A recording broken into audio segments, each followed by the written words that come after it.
Қайырлы күн достар, қалдарыңыз қалай? Бүгін сіздермен бірге азилетпен осы қазан, чайниктердің, газдың үстілерін тазалауымен бөлісетін боламын. Осылай қазанның, чайниктің, қақпақтың үстілеріне азилетті шашып тастаймыз да 10-15 минутқа қойып қоятын боламыз. Барлық жеріне тию керек.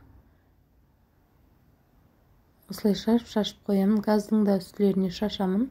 Газдың үстін көп күтудің қажеті жоқ. Сразу жуып бастай берсек болады. Қазан қақпақтардың үстін 10-15 минутқа күтетін боламыз.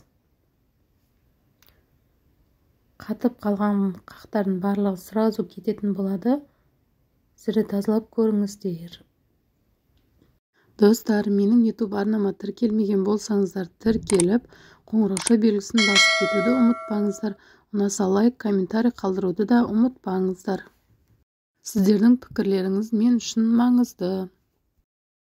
Газымның үсті тап-таза болды, көрдіңіздер. Азилетті шашып бір сүртіп алуға болады. Менің арнамда өте көп тамақтардың, банкалардың жабу әдістері бар, көріп шықсаңыздар болады. Қақпағымен қазанды жуып алатын боламын.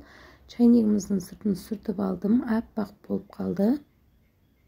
Қолдарыңызға перчатка киіп тазалауды кеңес беремін. Мен басында қолданған, одан кейін ыңғайсыз болып кеткеннен кейін шешіп тастадым. Қолымды ойып жібереді екен. Жеңіл кетеді, ешқандай күш жұмсаудың қажеті жоқ. Қазанымыздың сыртында тез жуып аламыз. Осылай тап-таза болып шығады. Сіздер де жасап көріңіздер. Комментарийге бөлісіңіздер.